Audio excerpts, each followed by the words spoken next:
I'm here with Bernie, owner of the Stovepipe Company. Why can't I say Yeah, the I know, word? right? As soon as the camera's Wow. on, that's the problem. Unbelievable that I'm struggling with that. Well, it's welcome, Levi, Yeah. to the Stovepipe Company. I'm glad you're here.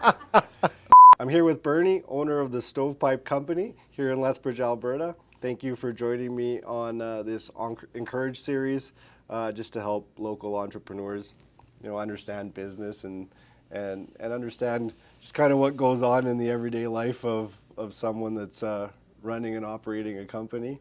So I just thought I'd ask you, how long have you been in business? Has this been everything you've done in business? Did you have maybe some other businesses prior to this? Let you just kind of talk about your entrepreneurial life. Well, thanks for coming, Levi. I'm glad to have you here at our place of business. That's a whole bunch of questions. So let's start with the first one. Yeah. What was that? How long have we been in business, Yeah. let's say? So we've been in business just over, I believe, 18 years. The beginning of 2004 we started. Okay.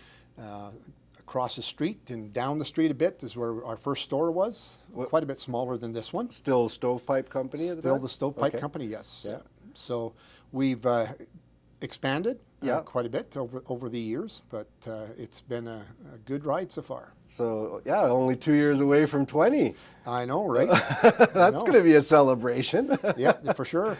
And before that, did you own any other businesses, or No, was this your first? I did some little businesses, you might say, with Sure. selling orchids or my Okay. other hobbies, my Yeah. other jobs. But yeah, no, this is the first serious business we've had. Nice. So, well, obviously you sell a variety of products, but from fireplaces to barbecues to you name it. I'm not necessarily here to talk about all the products and services that you have, but overall, things change in business pretty frequently. Mm-hmm. And I think one of the concepts in business, or maybe something that people starting out in business sometimes don't think about, is that business isn't always linear. Right. And some sort of straight direction to a path of success, or whatever they've thought of in their mind. There's all kinds of changes and turns. So even just talking about products and services that you carry, obviously would you attest to the fact that that is the journey? It's a roller coaster of change and adaptation.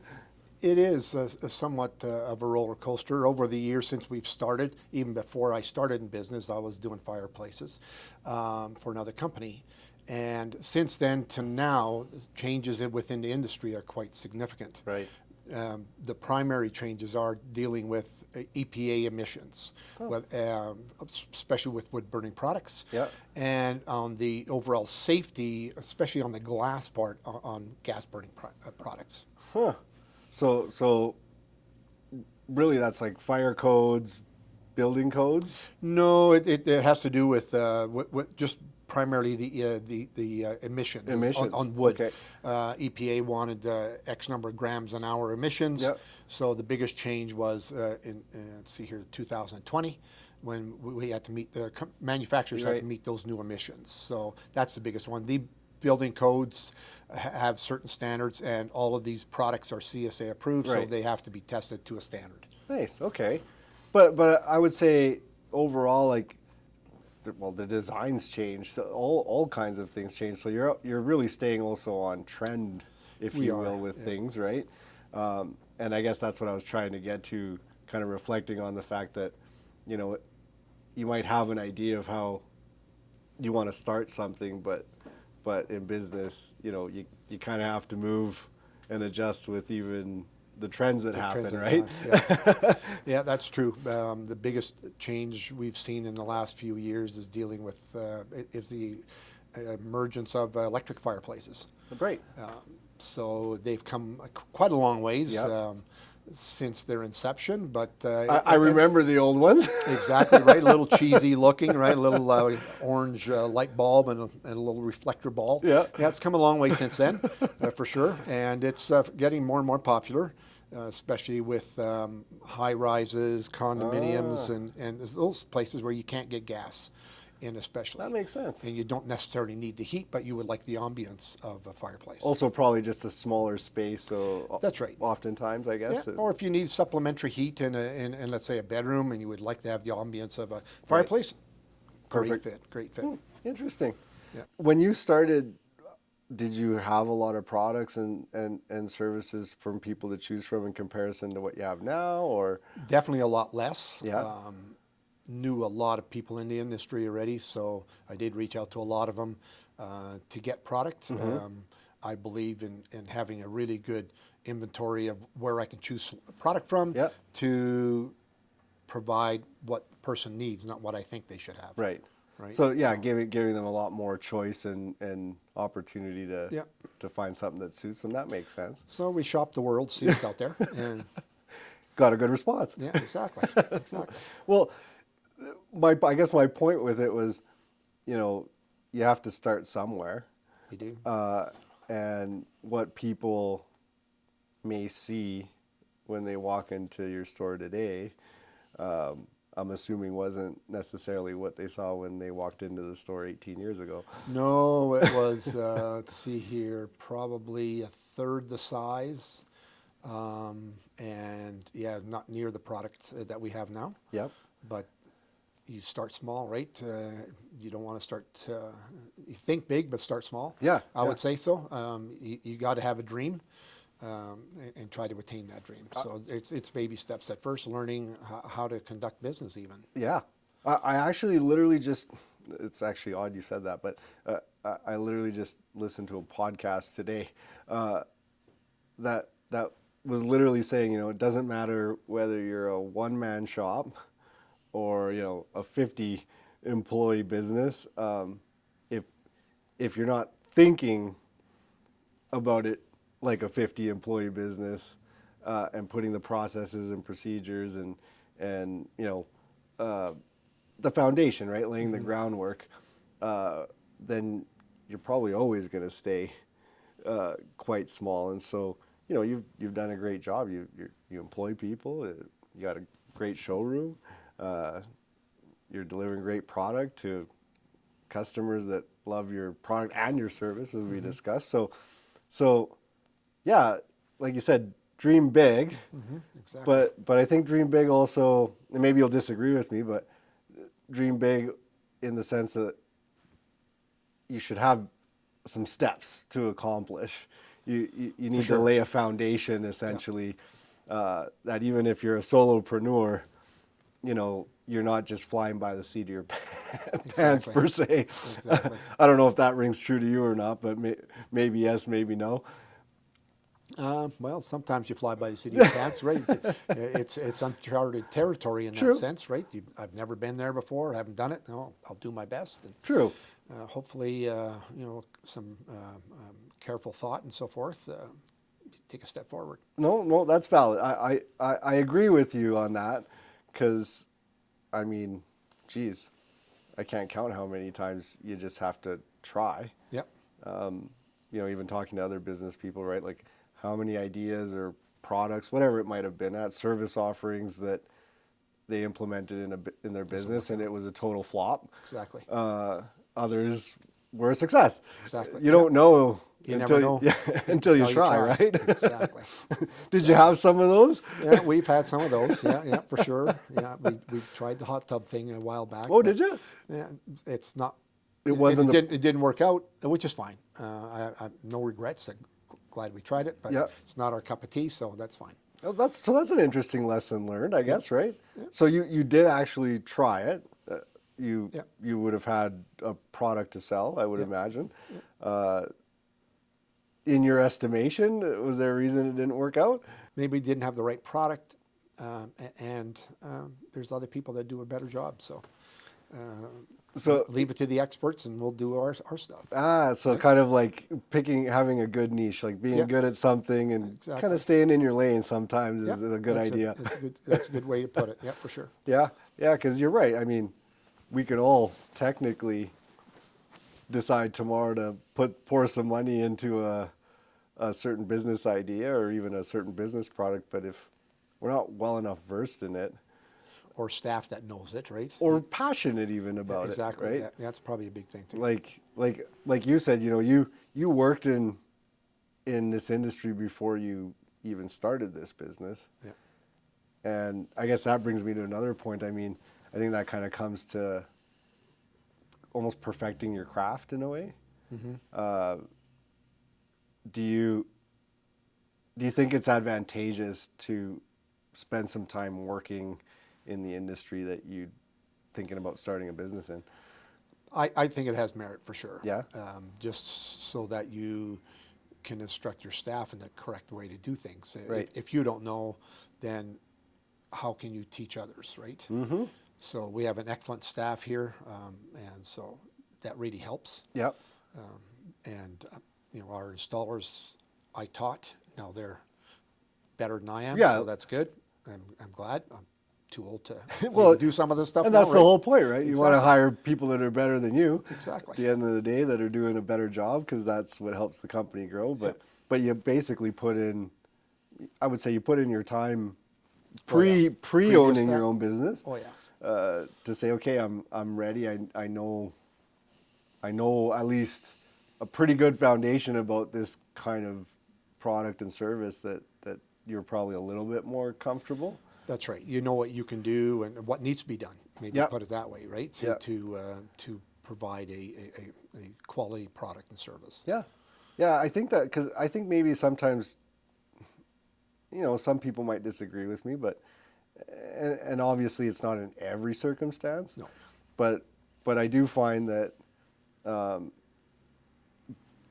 young entrepreneurs now almost have a sense of almost that somehow there's going to be like instant success or that they can be the best in their field overnight, and sometimes they don't necessarily realize that what looks like overnight, even talking about yourself, the Bernie that they see today with the showroom that you have and the product lineup that you have and the industry knowledge with your staff and everybody involved, that was 18 years. That wasn't overnight. Exactly. That's exactly right. Yeah, and there may be overnight successes out there. Sure. But they're few and far between. Yeah. Most will have to put a lot of time in. Yep. A friend of mine once told me you could work any 80 hours a week you want in your own business. All right. It's actually funny. I hear, well, obviously MySpace being a little bit more in the tech sector, if you will, and somebody was talking to me about work-life balance and how amazing it would probably be to work at a company like Facebook or those kind of big giant places. Now I don't know if this still is true today, but at the time that I had researched it, a lot of these companies had flexible hours, and that was always really attractive to people. But it was funny. The flexible hours said you have to work 10 hours a day. We don't care when you work them, but you got to log them in. Exactly. So yes, if you want to take a 2-hour lunch break, take it. Yeah.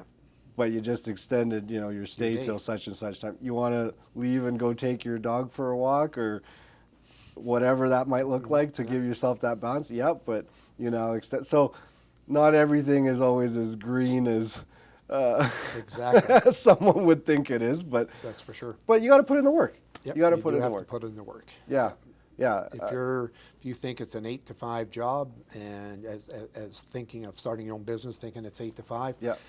probably won't work. Right. You need right. to put some time in. Yeah.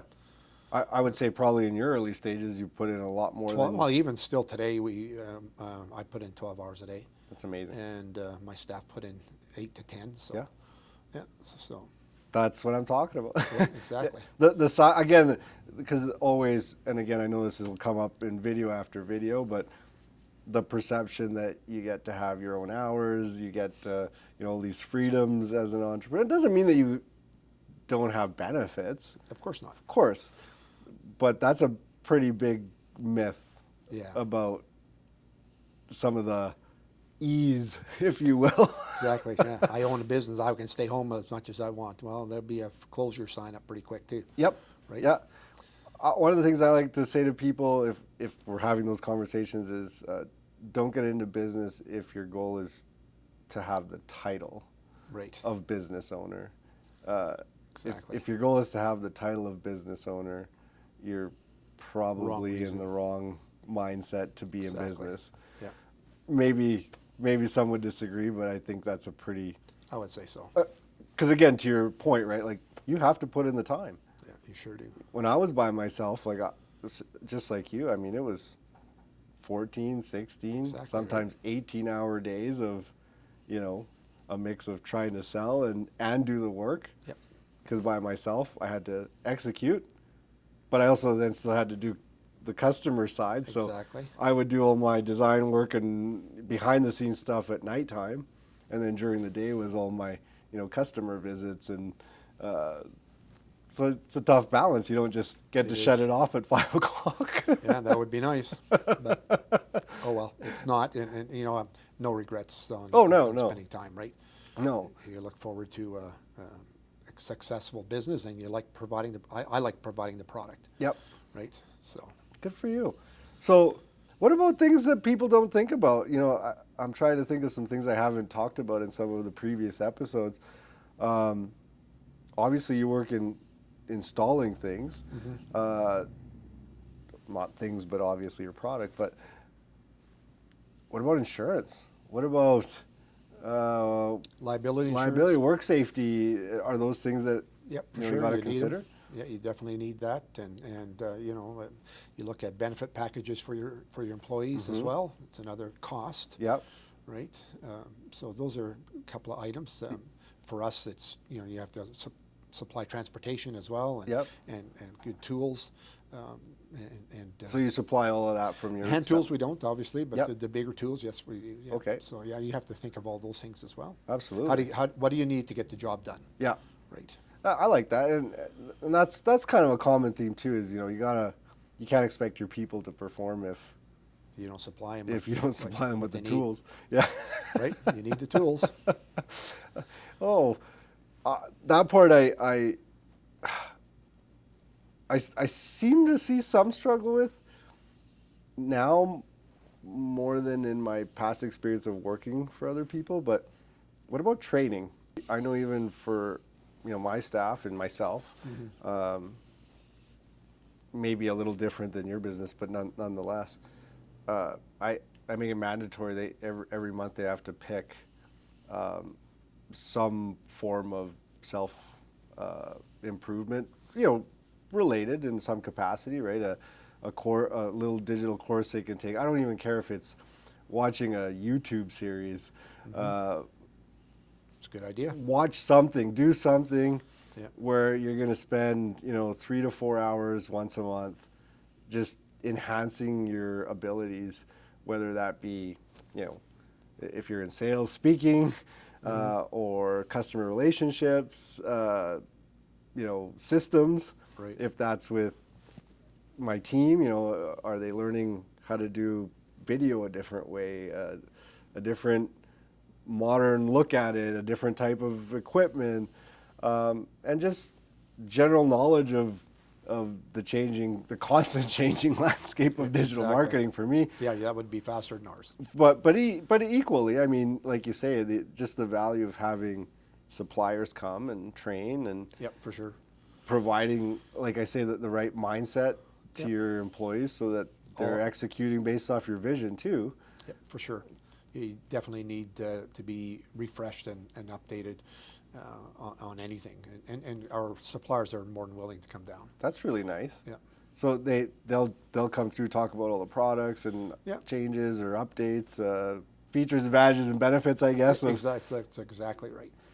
And what about from even just a service standpoint? Do you guys dive in that route a little bit? Yeah, or? we do. We do a service course generally once a year, Nice. Excluding COVID time. Yep. Yep. But yes, once a year. Good for one you. supplier supplies that every year. Yep.